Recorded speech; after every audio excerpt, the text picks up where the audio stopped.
سوال ہے حسان صاحب کی طرف سے کہ جانور کے گلے میں ہار اور پاؤں میں گھنگرو ڈالنا کیسا ہے، کیا یہ درست ہے؟ یہ بڑا ہر سال کا پیش آنے والا مسئلہ ہوتا ہے اور لوگوں کے درمیان معمول بھی ہے کہ جانور کے گلے میں ہار ڈالتے ہیں۔ تو ہار ڈالنے میں تو اصلاً ہی کوئی حرج نہیں ہے، وہ تو یوں کہہ لیں کہ قربانی جو ہے وہ دین اسلام کا ایک شعار ہے۔ تو اب جس جانور کے ذریعے ایک اسلام کی نشانی، ایک اسلام کا شعار ادا کیا جائے گا تو اس کی زیب و زینت، اس کی ایک قسم کی تعظیم اور ایک قسم کی اس کی حرمت کا خیال کرتے ہوئے اس کو سجانے کے لیے جو ہے وہ ہار وغیرہ ڈال دیتے ہیں، تو اس کے اندر کوئی حرج نہیں بلکہ اچھا عمل ہے۔ باقی رہا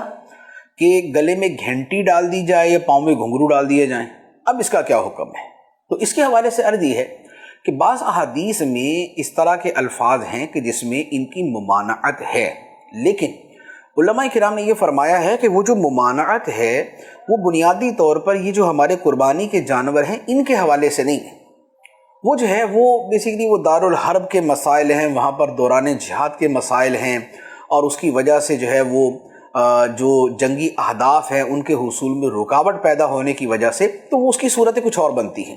ہمارے ہاں جیسے ہمارے ملکوں میں نارملی اسلامی ملکوں میں قربانی کی جاتی ہے اور اس میں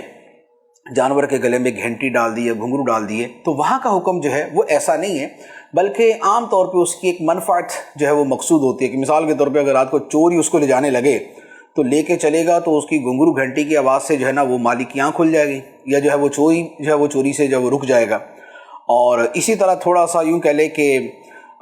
بچے جو ہے وہ جانوروں کو لے کے یوں پھرتے ہیں، قربانی کے جانوروں کو، تو پوری گلی محلے میں پتہ چل جاتا ہے قربانی کے دن آ گئے، قربانی کے جانور پھر رہے ہیں، تو یہ ایک اچھا مقصد ہے، اچھی صورت ہے۔ تو لہذا اس طرح کی جو صورتیں ہیں ان کے اندر جانوروں کے گلے میں گھنٹی، پاؤں میں گھنگرو وغیرہ ڈالنے میں کوئی حرج نہیں ہے، اور ہمارے ہاں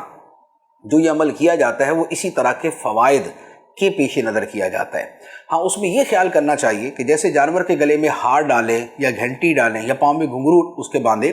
تو وہ اتنے تنگ نہ ہو کہ جانور کے لیے تکلیف کا باعث بنے۔ یعنی ہوا یہ کہ اب گھنگرو خرید لی، اب جیسے تیسے بھی اس کے پاؤں کے اندر مروڑ کے اس کو ڈالنے کی کوشش کی، اب جانور زخمی ہو جائے یا مستقل تکلیف کے اندر آ جائے، تو یہ نہیں ہونا چاہیے۔ جانوروں کو تکلیف سے بچانے کا شریعت نے حکم دیا ہے۔